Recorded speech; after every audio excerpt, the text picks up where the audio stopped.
descriptors come to mind. The first is competent, the second is balanced, and the third is serene, because it seems that no matter what was happening in the clinic or the services, there would be crises, and you would never know from talking to Aimee as she handled all of those things. Aimee came to us from the University of Massachusetts. She actually took 5 years, took an extra year because she wanted to do international medicine and patient-centered medical home development work. You wouldn't be surprised, given what happened earlier today, to find out that for her medical school, she was awarded the Student Educator Award. You also wouldn't be surprised to know that Aimee was involved in raising funds for charity through a sandwich sale, and they were, of course, gourmet sandwiches. She also has her own business with its artistic side, where she had hats, jewelry, things that she was knitting. And it was fun to be able to read her personal stories that she told in her personal statement. She told stories of taking care of young and old in Ecuador. Sometime you'll have to ask her about "I'm a Little Teapot." I'm hoping that someday she's going to sing that in public like she did in Ecuador for the Ecuadorians.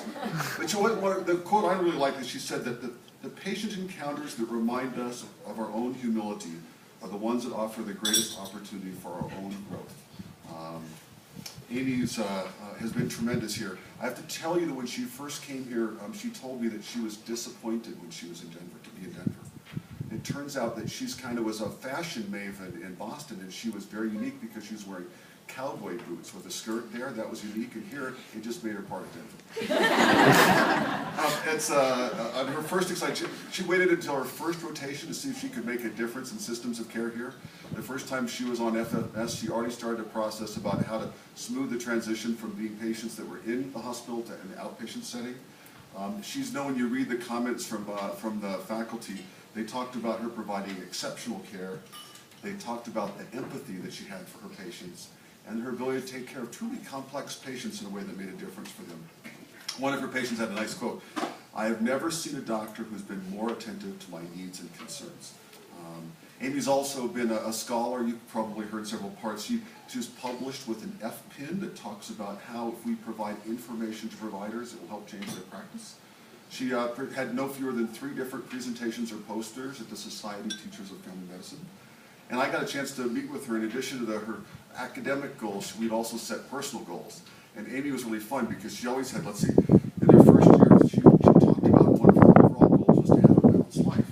And so she talked about the need to do a century bike ride, and her next one, it was about skiing for 12 days. The next one was about yoga. The next one was about getting married. I'm tired just looking through that list. She's able to accomplish all of those. So next year she's going to be joining our faculty. She's going to be working on practice management and faculty development. I'm confident she's going to be a real gift to our faculty. There's an old saying in residency programs, I've taught for a while in residency, that all residents make their residency program happy. Some when they come, and some when they go. Aimee's going to be making us doubly happy because she came to us and she's going to be staying with us. And so, Aimee, thank you for blessing us with your presence and for joining us on the faculty.